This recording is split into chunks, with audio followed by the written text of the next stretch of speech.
نظم فکری، نظام فکری، منظومہ فکری، آج تھوڑی سی بات اس موضوع پہ کریں گے انشاءاللہ۔ بسم اللہ الرحمن الرحیم۔ نظم کے لفظ سے واضح ہے، جس طرح آپ سب دوست منظم بیٹھے ہوئے ہیں، کچھ لوگ اوپر بیٹھے ہوئے ہیں کرسیوں کے اوپر، کچھ دوست نیچے بیٹھے ہوئے ہیں۔ جن کے لیے نیچے بیٹھنا مشکل ہو وہ بے شک اوپر آ جائیں، یعنی آسانی سے بیٹھیے آپ دوست۔ بیٹھنے میں ایک نظم ہے، سونے جاگنے میں ایک نظم ہے۔ نظم کا لفظ آپ سمجھتے ہیں، جانتے ہیں۔ ہمارے جسم کی مثال آپ لے لیجئے، انسانی جسم، اس کے اندر ایک نظام ہے۔ جب ہم کوئی چیز کھاتے ہیں، بھوک لگتی ہے پہلے، یا بعض دفعہ نہیں بھی لگتی ہے تو کھا لیا جاتا ہے، جو کہ بیماری کا سبب بھی بن جاتا ہے۔ بہرحال بھوک لگتی ہے، کھاتے ہیں، اس کے بعد وہ ہضم ہوتا ہے، جدا ہو جاتی ہیں چیزیں، جو مفید چیزیں ہوتی ہیں وہ جسم کا حصہ بن جاتی ہیں۔ اس کو کہتے ہیں نظام انہضام۔ اسی طریقے سے جو چیز وہاں سے جذب ہوتی ہے خون کے اندر، وہ پھر خون ہے کہ جو دل اس کو پمپ کر رہا ہوتا ہے اور پورے جسم تک وہ خون کے ذریعے سے غذا پہنچتی ہے، اور یہ خون کا ایک نظام ہے جو پورے جسم کے اندر چل رہا ہے۔ اس خون کے اندر کچھ چیزیں، کچھ زہر یا کچھ زہریلے مادے یا غیر مفید چیزیں جو شامل ہو جاتی ہیں، پھر وہ ایک فلٹر کرنے کا نظام ہے ہمارے جسم کے اندر۔ گردوں کا سسٹم ہے ہمارے، کڈنیز کا، ان میں وہ فلٹر ہو جاتا ہے، صاف ہو جاتا ہے خون، اضافی مواد الگ ہو جاتا ہے۔ اسی طرح سے ہمارا دماغ کا ایک کام ہے، ایک سسٹم ہے، ایک نظام ہے۔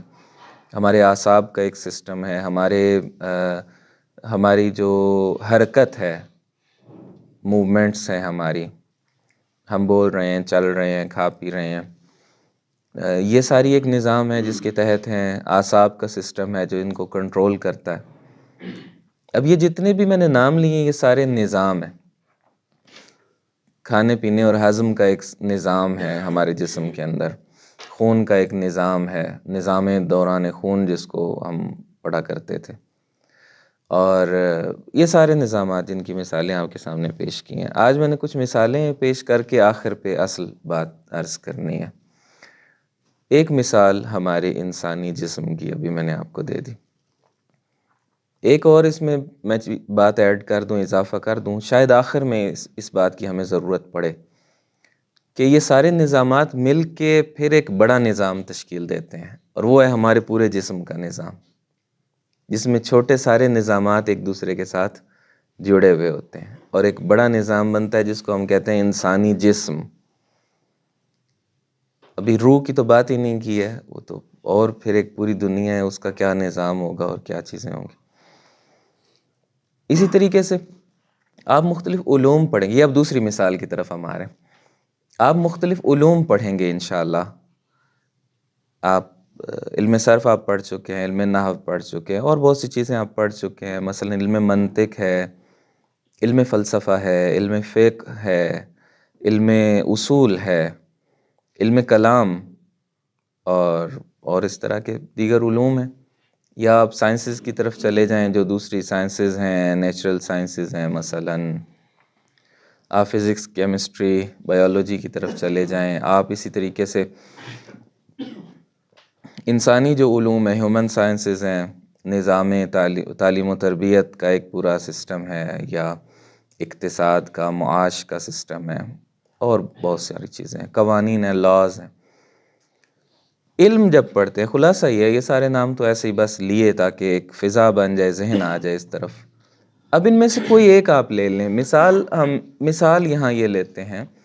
پہلی مثال آپ کو ہیومن باڈی اور انسانی جسم کی دی تھی، ابھی دوسری مثال عرض کر رہا ہوں، اور اس میں ہم ایک کتاب فرض کریں، بدایت الحکمہ نظر میں رکھیں۔ یہ علامہ طباطبائی کی کتاب ہے، صاحب تفسیر المیزان، فلسفے کے اوپر انہوں نے کتاب لکھی ہے۔ اس کتاب کے اجزاء ہیں، مثلا اس پوری کتاب کا کوئی موضوع ہوگا، اس علم کا مراد ہے، علم فلسفہ کا کوئی ایک موضوع ہوگا، کوئی اس کے مبادی ہوں گے تصوریہ، کوئی مبادی تصدیقیہ. اس پہ ابھی ان الفاظ پہ پریشان نہ ہو جو دوست جن کے لیے نئے ہیں یہ الفاظ، جنہوں نے سن رکھے ہیں ان کے لیے مسئلہ نہیں ہے. یہ وہ نقطہ ہے کہ جس پہ ہم الگ سے بھی بعد میں کبھی ایک پوری گفتگو کریں گے، اس لیے ابھی اس پہ پریشان نہ. مبادی ہیں، تصوریہ، تصدیقیہ ہیں. مبانی بھی ہوتے ہیں اس کے اندر، پھر اس کے اندر قوانین ہوتے ہیں، اصول ہوتے ہیں، قضایا ہم کہتے ہیں. وہ سارے قضایا جب ملتے ہیں تو ان قضایا کا مجموعہ ایک علم کہلاتا ہے. مرکزی نقطہ جس پہ وہ سارے قضایا گھوم رہے ہوتے ہیں. قضیہ مثلا ایک جملہ، ایک قانون، ایک سینٹنس جس میں کوئی ایک حقیقت بیان کی جا رہی ہوتی ہے. جس نقطے پر وہ گھوم رہے ہوتے ہیں اس کو کہتے ہیں موضوع اس علم کا. اب یہ پھر ایک پوری بحث ہو جائے گی. یہ ساری باتیں پھر تفصیل میں وہاں چلی جائیں گی جب ہم الگ سے اسی نقطے پہ کہ ایک علم کے اجزاء کیا ہوتے ہیں، علم کیسے تشکیل پاتا ہے، اس پہ جو الگ سے بات کریں گے اس میں پھر کھولیں گے اس کو کبھی کہ ایک علم دوسرے سے الگ کیسے ہوتا ہے. فزکس کے قوانین میتھمیٹکس میں نہیں آ رہے ہیں، میتھمیٹکس کے قوانین کیمسٹری میں نہیں آ رہے. ہاں کہیں اپنے کسی قانون کے لیے ضرورت کے تحت وہ ریاضی کا فارمولہ کوئی فزکس والے استعمال کر رہے ہیں تو وہ فزکس کا نہیں ہو جاتا، وہ ریاضی کا ہی رہتا ہے، اسے استعمال کر رہے ہیں. بس ریاضی کے الگ کیسے ہو رہے ہیں، فزکس کے الگ کیسے ہو رہے ہیں، فلسفہ کے الگ کیسے ہو رہے ہیں، منطق کے، صرف کے، نحو کے، یہ جملے سارے آپ یہاں سارے اس طرح سے پھینک دیں، قضایا اکٹھے کسی جگہ پہ رکھ دیں. پھر ان میں سے ریاضی اپنے لے جائے گا، فلسفہ اپنے لے جائے گا، منطق اپنے لے جائے گی، اور یہ سارے الگ الگ علوم ہو جائیں گے. کس بنیاد پہ تشخیص دی ان علوم نے کہ یہ والے میرے قضایا ہیں، چلو بھائی یہ میرے پاس آ جائیں. یہ کیا ہوتا ہے؟ یہ موضوع ہوتا ہے، یا اور بھی البتہ اس کے بارے میں موجود. اب جو نقطہ یہاں تھا اس پوری مثال میں اور اس لمبی چوڑی بات میں، اصل اس کی طرف توجہ ہے آج پوری اس گفتگو کی. وہ نقطہ یہ ہے اس دوسری مثال کا کہ آپ جب بدایہ پڑھ رہے ہوں گے علامہ طباطبائی کی کتاب، آپ نے شروع کی، پہلی فصل پڑھی، دوسری، تیسری، چھٹی، 10ویں، آپ نے پوری کتاب پڑھ لی. آپ کو کسی جگہ بھی ایسا نہیں لگے گا کہ علامہ نے پہلے چیپٹر میں اور بات کی تھی، 9ویں چیپٹر میں آ کے جو بات کر رہے ہیں نا یہ اس سے ٹکرا رہی ہے. اس نقطے پہ تھوڑا غور کیجئے گا. 6 چیپٹر میں ایک بات کی تھی نا، وہ دوسرے چیپٹر والی بات کے خلاف ہے. وہاں تو کچھ اور کہا تھا، یہاں کچھ اور کہہ رہے ہیں. ایسا آپ کو نہیں ملے گا، نہیں ملے گا ایسا آپ کو. کیوں؟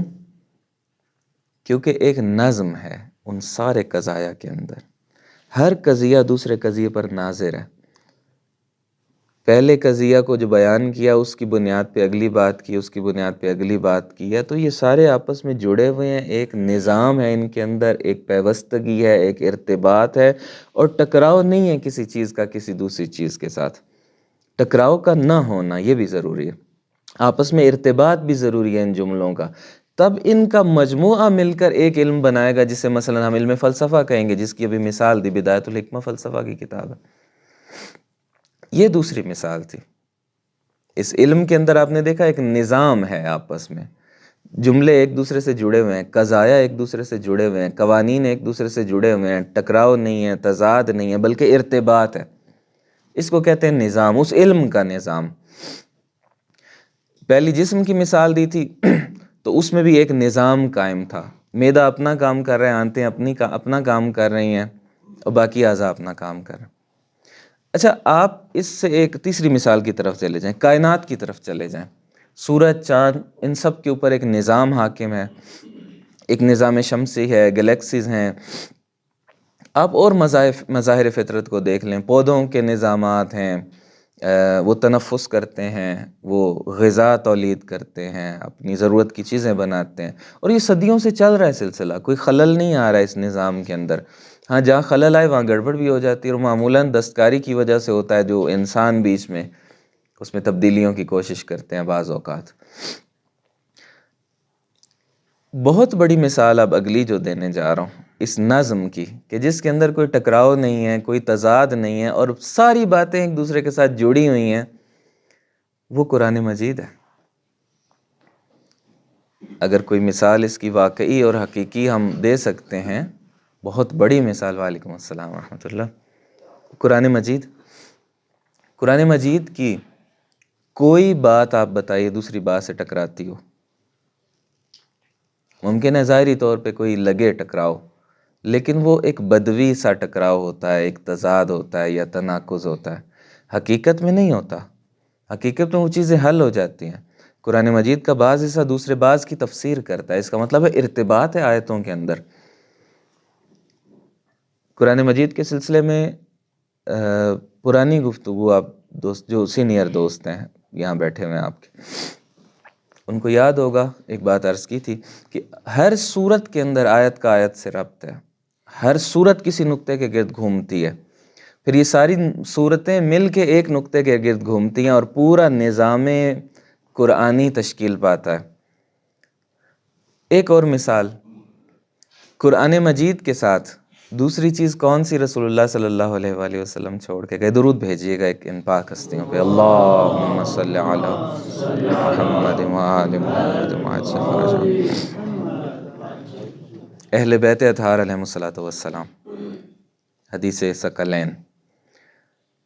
آپ دیکھ لیجئے سیرت کے اندر، آپ دیکھ لیجئے ان کے فرامین کے اندر، گفتگو کے اندر، کہیں پہ کوئی ٹکراؤ نہیں ہے، کہیں پہ کوئی تضاد نہیں ہے، کہیں پہ کوئی تناقض نہیں ہے. ایک ہی سوچ ہے اور ایک ہی نظام فکری ہے، منظومہ فکری ہے. اس سے بھی کوئی بڑی چیز ہوگی جس کو ہم درک نہیں کر سکتے شاید. قرآن میں دیکھ لیں، اہل بیت اطہار علیہ السلام کی سیرت میں دیکھ لیں، ان کے فرمان میں دیکھ لیں، آپ جڑی ہوئی چیزیں ایک دوسرے کے ساتھ. اصل بات کی طرف اب آتے ہیں. یہ مختلف مثالیں ہو گئیں آپ کے سامنے، بات واضح ہو گئی، مقدمہ بن گیا، ذہن بن گیا کہ بات کس حوالے سے ہو رہی ہے. ہم ایک ذہن سے کام لیتے ہیں جس کو ہم کہتے ہیں تفکر. سوچ رہے ہوتے ہیں، ایک آگاہانہ عمل ہے، ہم اپنے اختیار سے کام کر رہے ہوتے ہیں سوچنے کا. اس کے نتیجے میں ایک اندیشہ بنتا ہے ہمارا. تفکر کے نتیجے میں وہ جو ایک پروسیس ہے، ایک ذہن ایک کام کرتا ہے، اس کو تفکر کہتے ہیں. اس کے نتیجے میں ایک سوچ بنتی ہے ہماری، ایک نظریہ بنتا ہے، ایک اندیشہ بنتا ہے ہمارا. اب اس تفکر کے دوران ذہن جو پروسیس کر رہا ہوتا ہے وہ قرآن مجید سے لی ہوئی انفارمیشن بھی ہوگی، حدیث سے لی ہوئی انفارمیشن بھی ہوگی، انسان کے اپنے تجربات بھی ہوں گے، اس کے اندر مختلف علوم سے لی ہوئی انفارمیشن ہوگی، اپنی عقل سے استفادہ کیا ہوا ہوگا اس انسان نے. چونکہ ہمیں تیسرا سورس عقل بھی بتایا گیا نا، قرآن، احادیث، روایات، سیرت، اور اسی طریقے سے عقل. عقل کو بھی چونکہ قرآن و اہل بیت نے بیان کیا کہ عقل بھی ایک آپ کا سورس ہے، ایک ذریعہ ہے معلومات کا، تو عقل بھی اسی طریقے سے ہے.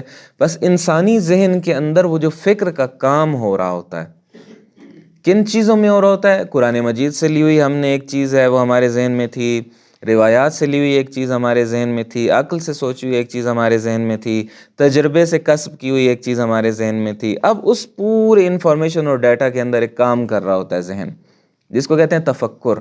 ایک آگاہانہ عمل ہے. اگر یہ منطقی قوانین کے مطابق ہو تو نتائج بھی صحیح دیتا ہے. اگر اس کے مقدمات صحیح ترتیب سے، صحیح مقدمات کو صحیح ترتیب سے جوڑا ہو، نتیجہ صحیح ملتا ہے. اس کے نتیجے میں جو نتیجہ ملتا ہے، اس کام کے نتیجے میں جو نتیجہ ملتا ہے، وہ نتیجہ کیا کہلاتا ہے؟ ہمارا اندیشہ، ہماری سوچ، ہمارا تفکر. اس کے اندر نظم کب آئے گا؟ اگر ہم نے صحیح طریقے سے سوچا ہوگا، صحیح جگہوں سے لیا ہوا ہوگا، ایک منطقی ترتیب سے سوچا ہوا ہوگا، منطقی ترتیب سے ذہن کے اندر وہ ساری انفارمیشن کو پکایا ہوگا، ہم نے پختہ کیا ہوا ہوگا. اس کو کہتے ہیں ذہن کے اندر پایا جانے والا ایک نظم. اب اگر کسی ایک خاص چیز کے بارے میں آپ نے اتنا کام کر لیا ہے، مثلا فلسفے کی مثال دی تھی، تو فلسفے کے بارے میں آپ کے ذہن نے اتنا کام کر لیا ہے کہ فلسفہ کے اب بہت سے ایک قضایا جو ضرورت پڑ رہے ہیں وہ آپ کے ہاتھ میں آ چکے ہیں، آپ کے ذہن میں. ایک آپ کا فلسفیانہ ذہن بن چکا ہے. تاریخ کے بارے آپ نے اتنا مطالعہ کر لیا ہے اس طریقے سے، ایک ترتیب سے، کہ آپ اب تاریخ کے حاکم قوانین کو سمجھتے ہیں. غور و فکر کیا آپ نے، سوچا بیٹھ کے. اچھا، 1 گھنٹے کی عبادت کو کتنے سالوں کی عبادت سے افضل قرار دیا گیا ہے؟ سوچ کو، تفکر کو. وہ شاید اس وجہ سے ہے کہ یہ تفکر انسان کا مائنڈ سیٹ بنا رہا ہوتا ہے. تاریخ کو آپ نے پڑھا، تاریخ سے اس میں پھر بیٹھ کے بعد میں سوچا، صرف خالی پڑھنا کافی نہیں ہے، اس پہ سوچنا ہوتا ہے، پھر اس کو ذہن کا، اپنے وجود کا حصہ بنانا ہوتا ہے۔ اسی طریقے سے آپ نے قرآن، حدیث، روایات، نہج البلاغہ، صحیفہ سجادیہ اور بہت سی چیزیں۔ اب ہر ایک کا ایک نظام آپ کے ذہن میں بن رہا ہے، تاریخ کا ایک نظام فکری آپ کے ذہن میں بن رہا ہے۔ منظم مطالعہ آپ نے کیا نا، منظم سوچا ہے، ترتیب سے سوچا ہے، اس نظم کی وجہ سے ایک نظام فکری آپ کے ذہن میں بن رہا ہے۔ اب باتوں کی طرف آ رہے ہیں، 3 لفظ میں نے شروع میں بولے تھے، نظم فکری، نظام فکری اور منظومہ فکری۔ منظومہ کی طرف ابھی آخر میں آ جاتے ہیں، بس بات اب اپنے اختتام کو ہے، بات تقریباً پہنچ چکی ہے۔ یہ نظام فکری جو بنتا ہے، مثلا فلسفہ کا جو کچھ آپ کے ذہن میں وہ ایک نظام فکری آپ کا بن گیا، فلسفہ کے بارے، تاریخ کے بارے ایک نظام فکری آپ کے ذہن میں بن گیا، قرآن مجید کے بارے میں ایک نظام فکری آپ کے ذہن میں بن گیا، روایات اسی طریقے سے اور بہت سی چیزیں، سیرت کے بارے ایک نظام فکری آپ کے ذہن میں بن گیا۔ پھر آپ کو وہ 14 ہستیاں ایک وجود واحد نظر آتی ہیں جو 250 سے بھی زیادہ سالوں پر مشتمل ایک سلسلہ ہے۔ 250 سالہ انسانی سی کانسیپٹ کے تحت لکھی گئی کتاب، رہبر معظم نے جو نظریہ دیا۔ تسبیح کا ایک دھاگا ہوتا ہے نا، دھاگا سارے موتیوں کو آپس میں پرو دیتا ہے، جوڑ لیتا ہے نا۔ اب آپ کے ذہن میں مختلف انفارمیشنز تھیں، وہ نظام جب بنا نا، وہ دھاگے کی طرح جس نے جوڑ دیا آپ کے ذہن میں دانوں کو۔ اب یہاں ایک فائدہ سن لیجئے اور پھر آخر میں منظومہ فکری کی مختصر سی بات اور اشارہ، بات ختم ہو چکی ہے۔ ایک دفعہ خاندان اہل بیت پر صلوات بھیجیے گا۔ اللہم صلی علی محمد۔ اچھا، پورا دن آپ نے ابھی اپنے علمی سفر میں، تربیتی سفر میں گزارنا ہے۔ آغاز ہے تو جاندار قسم کا آغاز ہونا چاہیے۔ صلوات سے پتہ چلے کہ آپ سرے حال بھی ہیں، تھکے ہوئے بھی نہیں ہیں، فریش ہیں، اور پورے جوش جذبے کے ساتھ انشاءاللہ آج کے تعلیمی سفر کو آپ دوستوں نے شروع کرنا ہے۔ ایک اور مل کے صلوات بھیجیے گا۔ اللہم صلی علی محمد وآل محمد۔ میں عرض کر رہا تھا کہ فائدہ کیا ہوتا ہے نظام فکری کا، منظم سوچنے کا فائدہ کیا ہوتا ہے؟ جب حیرت کے مراحل آتے ہیں نا، جب دنیا حیرت میں پڑی ہوئی ہوتی ہے، ایک گرے ایریا ہوتا ہے انسانوں کا، سارے کا سارا حیرت میں پڑا ہوتا ہے کہ یہ ہو گیا، کیا کریں؟ اکثر لوگوں کی زندگی میں ہوتا ہے، یہ مسئلہ ہو گیا، کیا کریں؟ جس کا نظام فکری ہے نا، اسے حیرت نہیں ہوتی ہے۔ ٹھک ٹھک ٹھک ٹھک باتوں کو جوڑا ہوا ہوتا ہے اس نے، فوراً ان کو مزید جوڑنے کی جہاں ضرورت ہوتی ہے تطبیق کرنے کی کرتا ہے، اور سیدھا سیدھا فیصلہ کرتا ہے، اقدام کرتا ہے۔ کہیں پہ وہ شخص تزلزل کا شکار نہیں ہوتا ہے۔ جہاں تزلزل کا شکار ہو رہا ہے وہاں پہ منظومہ فکری میں کہیں پہ مسئلہ ہے اس کے۔ بس یہ ایک علامتوں میں سے ایک علامت عرض کر رہا ہوں کہ جہاں بھی ہمیں تزلزل ہو وہاں پہ فوراً ٹک لگا لیں، نوٹ کر لیں ذہن میں کہ اس مسئلے کو حل کرنے کے لیے جو معلومات میرے پاس ہونی چاہیے تھیں، یا بکھری ہوئی ہیں، یا نہیں ہیں، یا غلط ہیں، جوڑ نہیں ہے، آپس میں تضاد ہے، ٹکراؤ، میرے اپنے ذہن کے اندر ٹکراؤ ہو رہا ہے، مجھے سمجھ نہیں آ رہی میں یہ کروں یا وہ کروں، یہ فیصلہ لوں یا وہ فیصلہ لوں۔ نظام فکری جتنا مضبوط ہوتا چلا جائے گا، فیصلے اتنے قاطعانہ ہوتے چلے جائیں گے اور اتنے آسان ہوتے جائیں گے انسان کے لیے۔ اب یہ چاہے حوزوی طلاب ہوں، چاہے پروفیسرز ہوں، چاہے ڈاکٹرز ہوں، چاہے زندگی گزارنے والے عام انسان ہوں، ہر شخص کی زندگی کا یہ مسئلہ ہے۔ اگر اس کا نظام فکری صحیح ہے، اس کے فیصلے قاطعانہ ہیں۔ اب آپ کہہ سکتے ہیں کہ بعض لوگ جو ملحد ہیں، بعض لوگ کافر ہیں، بعض لوگ جن کے پاس اسلام نہیں ہے، جن کے پاس تشیع نہیں ہے، جن کے پاس اہل بیت نہیں ہے، لیکن قاطعانہ فیصلے بھی کر رہے ہوتے ہیں اپنی زندگی کے اندر۔ درست ہے، یہ بات بالکل ٹھیک ہے۔ فیصلے کا قاطعانہ ہونا، مضبوط ہونا، یہ اس پر ڈیپینڈ کرتا ہے کہ آپ کے پاس نظام فکری ہونا چاہیے۔ اس پر ڈیپینڈ نہیں کرتا کہ نظام فکری کون سا ہے۔ نظام فکری غلط بھی ہو سکتا ہے، غلط انفارمیشن، غلط سوچوں کے ذریعے غلط نظام بنایا ہوا ہے۔ لبرلزم بھی ایک نظام فکری ہے، سیکولرزم بھی ایک نظام فکری ہے، غلط نظام فکری ہے اگرچہ اس کے پاس، لیکن وہ اس سے بھی فائدہ اٹھا رہا ہے، فیصلے میں قاطع، ڈٹا ہوا ہے اپنی بات کے اوپر۔ لیکن کتنا خوبصورت ہے وہ مرحلہ کہ جب انسان کا نظام فکری بھی الہی ہے، قرآنی ہے اور ولائی ہے، ولایت اہل بیت کے زیر سایہ ہے، سیرت اہل بیت کے زیر سایہ ہے، عقل کے زیر سایہ ہے، اور ان کے مطابق اس کی زندگی آسان ہے، اس کی کوئی رکاوٹ نہیں ہے، فیصلے کرتا چلا جا رہا ہے، آگے بڑھتا چلا جا رہا ہے، عمل کرتا جا رہا ہے۔ یہ نظام فکری کا فائدہ ہے۔ گرے ایریا میں نے ایک لفظ استعمال کیا تھا، فارسی والے اس کو کہتے ہیں حزب باد، یعنی ہوا کی پارٹی۔ کوئی پارٹی نہیں ہوتی ہے ان کی، ہوا کے رخ چلنے والے لوگ ہوتے ہیں، خاکستری طبقہ، جو اکثریت انسانوں کی جس پہ مشتمل ہے۔ کیوں خاکستری کہا گیا ہے؟ کبھی یہ سوچا ہے؟ کہا جاتا ہے خاکستری طبقہ، ایک خواص ہوتے ہیں جو بہت کم ہوتے ہیں، اور وہ خواص ہوتے ہیں کہ جو پورا نظام یا ادھر لے جا رہے ہوتے ہیں یا ادھر لے جا رہے ہوتے ہیں۔ اچھے خواص اچھی سائڈ پہ لے جاتے ہیں، برے خواص بری سائڈ پہ لے کے جاتے ہیں، لیکن وہ خواص کم ہوتے ہیں، ان کے پیچھے چل پڑنے والے زیادہ ہوتے ہیں، ان کے پیچھے نعرے لگانے والے زیادہ ہوتے ہیں۔ چلو جی ادھر چل پڑے، ہلا گلا ہوا، ادھر ہلا گلا ہوا، ادھر چل پڑے۔ وہ خاکستری ایریا کہ جو کبھی ادھر کبھی ادھر چل پڑتا ہے، جس کی اپنی سوچ نہیں ہوتی، میں نے کہہ بھی دی ہے لفظ اپنی سوچ نہیں ہوتی، یعنی نظام فکری نہیں ہوتا ان کے پاس۔ ہم نے خاکستری ایریا میں نہیں رہنا، کسی سائیڈ پہ نکلنا ہے۔ اور کون سی سائیڈ ہونی چاہیے؟ صحیح والا نظام فکری ہونا چاہیے۔ اچھا، نظام فکری سے ایک اگلا مرحلہ ہوتا ہے، بس آخری بات ہے یہ، اور وہ یہ ہے جس کو ہم کہتے ہیں منظومہ فکری۔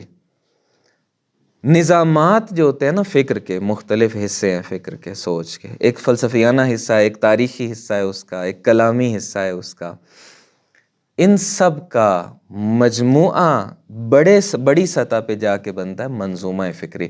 جیسے میں نے جسم کی مثال دی تھی، کہا تھا یہ بات آخر میں استفادہ کریں گے، وہ یہ تھی کہ انسانی جسم کے چھوٹے چھوٹے الگ الگ نظامات سارے مل کے پھر ایک بڑے وجود کو تشکیل دیتے ہیں۔ نظامات فکری مل کر ایک بڑے وجود کو تشکیل دیتے ہیں جو منظومہ فکری کہلاتا ہے۔ پھر انسان کی باتوں میں تضاد نہیں ہوتا ہے، انسان کے نظریات میں ٹکراؤ نہیں ہوتا ہے، پھر وہ فقیہ جو ایک بات 10 سال پہلے کہہ رہا تھا وہ اب بھی وہی بات کہہ رہا ہوتا ہے۔ یہ نہیں ہوتا ہے کہ ہر 5 سال کے بعد اس کا نظریہ چینج ہو رہا ہے، ہر 5 سال کے بعد وہ یو ٹرن لے رہا ہے، اپنی سوچ میں اپنے فیصلوں میں نہیں، محکم ہوتا ہے، وہ ڈٹا ہوا ہوتا ہے، اس کی کلیات کم سے کم محکم ہوتی ہیں۔ بعض دفعہ جزیات میں تبدیلیاں اور ارتقاء آتا رہتا ہے، بعض دفعہ کلیات میں بھی، لیکن اتنی نہیں تبدیلیاں آتی ہیں کہ دن بدن ایک نیا رنگ ہو اس کے اوپر، ایسا نہیں ہوتا ہے، پھر وہ یو ٹرن نہیں مشہور ہو جاتا ہے انسان۔ درست، یہ فائدہ ہے نظام فکری کا، انسان کا ایک سیدھا رستہ اس کو ملتا ہے۔ یہ سارے نظامات مل کے ایک منظومہ فکری بناتے ہیں۔ اگر منظومہ فکری کو لمس کرنا ہو، سمجھنا ہو، تو ایک کتاب میں معرفی کر دیتا ہوں یہاں پہ آپ دوستوں کے لیے، جو میرا مشورہ یہ ہوگا کہ جنہوں نے بعض ضروری مقدمات ابھی تک طے نہیں کیے ہیں، وہ طے کر کے اس کے بعد اس کا مطالعہ کریں تو زیادہ بہتر اس کو درک کر پائیں گے۔ 2 کتابیں، ایک ہے منظومہ فکری امام خمینی، اور دوسری اسی نام سے منظومہ فکری ہے امام خامنہئی، رہبر معظم کی منظومہ فکری۔ امام خمینی والی 1 جلد میں ہے، وہ بڑی اچھی خاصی ضخیم جلد ہے، اور رہبر معظم والا منظومہ فکری 2 جلدوں میں ہے، اسی سائز کی ضخیم 2 جلد ہے۔ جناب آیت اللہ خسرو پناہ صاحب نے اور ان کی ٹیم نے ان کی سرپرستی میں یہ کام کیا ہے۔ ان کو جب آپ دیکھیں گے تو آپ کو اندازہ ہوگا کہ منظومہ فکری کس کو کہتے ہیں۔ اس میں انہوں نے بتایا ہوا ہے کہ مثلا ان شخصیات کا معرفت شناختی نظریہ کیا ہے، تاریخ کو کس نگاہ سے دیکھتے ہیں، فلاں نظامات کو کس نگاہ سے دیکھتے ہیں۔ چونکہ منظومہ ہے نا، کسی ایک نظام میں نہیں، سارے نظامات کا منظومہ ہے، اور اس کے نتیجے میں پھر ان شخصیات نے فیصلے لیے ہیں، اس کے نتیجے میں انقلاب بھی آیا ہے، اس کے نتیجے میں انقلاب چل بھی رہا ہے۔ یعنی زندہ مثال اگر آپ دیکھنا چاہتے ہیں، ممکن ہے کسی کو اتفاق نہ ہو بعض نظریات سے، ٹھیک ہے، لیکن علمی ہونا چاہیے، اناد کی بنیاد پر نہیں ہونا چاہیے، قرآن و اہل بیت کی بنیاد پر ہونا چاہیے، اور انہی کی تعلیمات کے سائے میں عقل کی بنیاد پر ہونا چاہیے۔ پروردگار ہم سب کو توفیق عطا فرمائے۔ وقت ہو چکا ہے، دعا مانگتے ہیں کہ ہم سب اس انداز میں آگے بڑھیں کہ نظم کے ساتھ منظم مطالعات کریں، منظم طریقے سے سوچیں، تاکہ نظام فکری آہستہ آہستہ ہمارے بنتے جائیں، اور وہ نظامات فکری در حقیقت ہمارا ایک منظومہ فکری اسی ٹائم پہ ہی ساتھ ساتھ تشکیل دے رہے ہیں. وہ منظومہ فکری تشکیل پا رہا ہے. پروردگار ہمیں توفیق عطا فرمائے کہ ہم اپنے اختیار سے وہ مقدمات اتخاذ کریں، عکس کریں، وہ رستہ چنیں، وہ راہیں چلیں کہ یہ منظومہ فکری صحیح والا بنے. ایک تو اس گرے ایریا میں نہ رہیں، ہم خاکستری ایریا میں، خواص میں آئیں، اور خواص میں بھی اہل حق جو خواص ہیں ان کی سیاہی لشکر میں اضافے کا سبب بنے. اپنے سوچنے کے نظم کے ذریعے، اپنی فکر کے نظم کے ذریعے، منظومہ فکری کے ذریعے، نظم فکری کے ذریعے. ان دعاؤں کی قبولیت کے لیے ایک دفعہ خاندان عصمت و طہارت پر صلوات بھیجیے گا. اللہم صلی علی محمد و آل محمد وعجل فرجہم.